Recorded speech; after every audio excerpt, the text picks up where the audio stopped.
All right, welcome back. Today we're diving into a really incredible, grim, dark fable of metaphysical evolution. In this explainer, we're going to trace the terrifying yet honestly fascinating transformation of an entity known as the Soothsayer.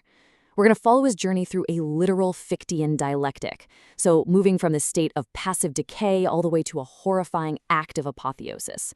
Okay, let's jump right into this mythic narrative. Think about this for a second.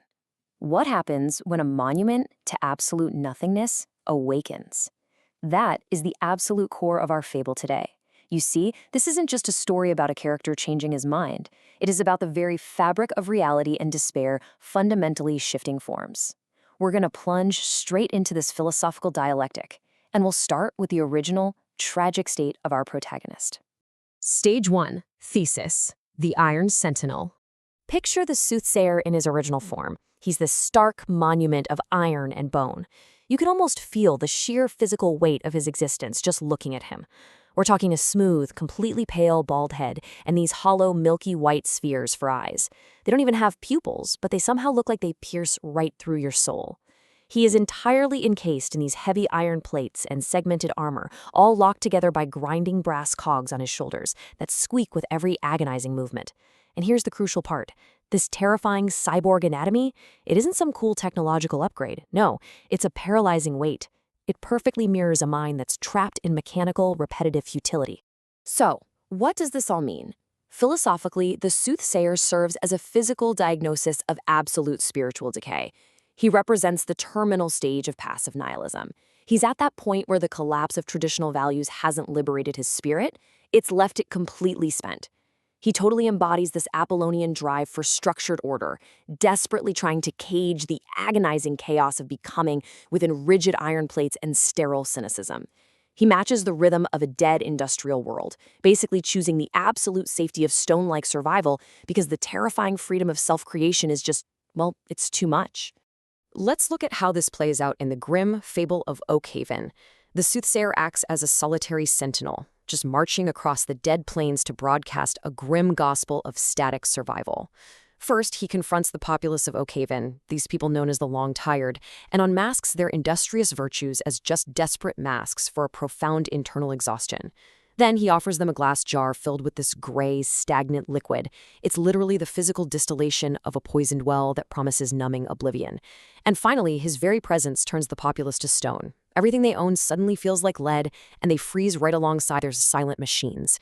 He even goes as far as performing a profane alchemy, weaponizing the righteous blood of holy souls to recharge his mechanical heart and dismantle whatever hope is left. Which brings us to stage 2, antithesis, the star-crossed shadow. But here's the thing. A system built entirely on repression, it's never going to hold forever. A brittle cage for a demon. You see, all of those heavy iron plates weren't actually built to keep the chaotic, Dionysian forces of the outside world away. They were built to keep something in. The Soothsayer's quest for absolute oblivion merely built a cage for his unintegrated Jungian shadow. We're talking about an ink-stained, repressed fiend of pure Dionysian vitality known as the Jester.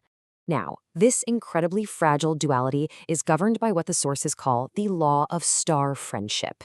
It's this cosmic mandate that requires an immense, incredibly painful distance between the Soothsayer and his shadow, the Jester. They are inextricably linked, but fundamentally opposed. It's like a giant cosmic standoff. If the Soothsayer were to completely crush the Jester, existence itself would freeze into a dead, mechanical graveyard.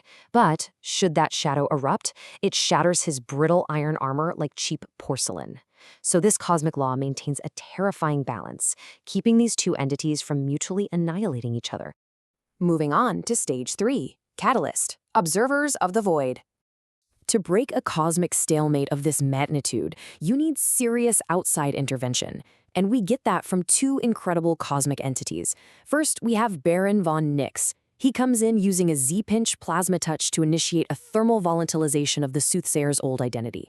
Basically, he is boiling away all the thermodynamic noise of the Soothsayer's repetitive futility.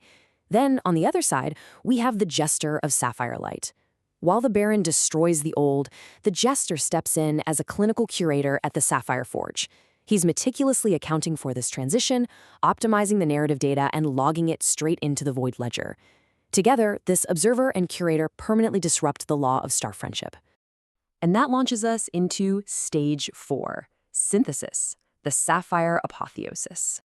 Thanks to the cosmic observer and the clinical curator, that brittle iron cage is completely shattered.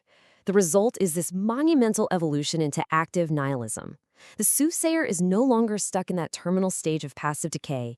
He has awakened. He's reached a state of empowered, integrated nihilism. He isn't just surviving the void anymore, guys. He has literally become a sovereign participant in active unmaking.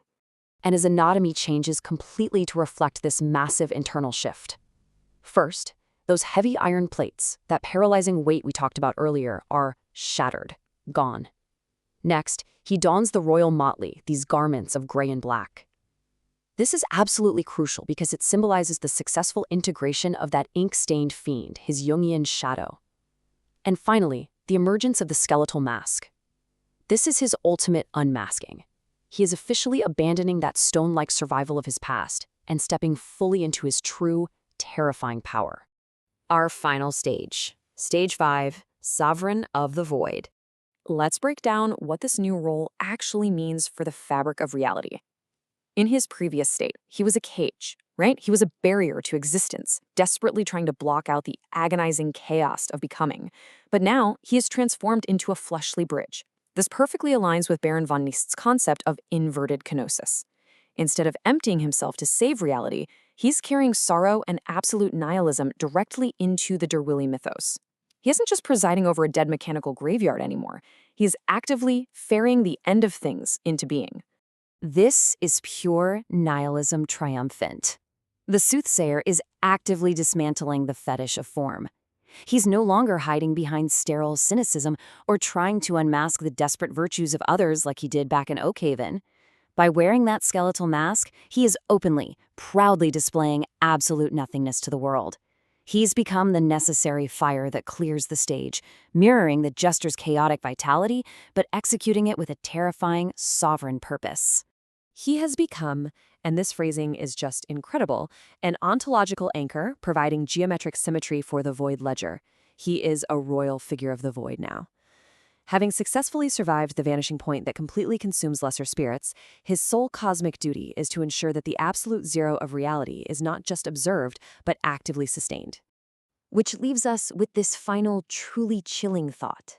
He's no longer just trying to survive the end of the world through stagnation. This skeletal sovereign is actively leading the world toward its vanishing point. So we really have to ask ourselves, when his work is finally done, and all the thermodynamic noise of existence is resolved into the holy whole of perfect silence, what, if anything, remains?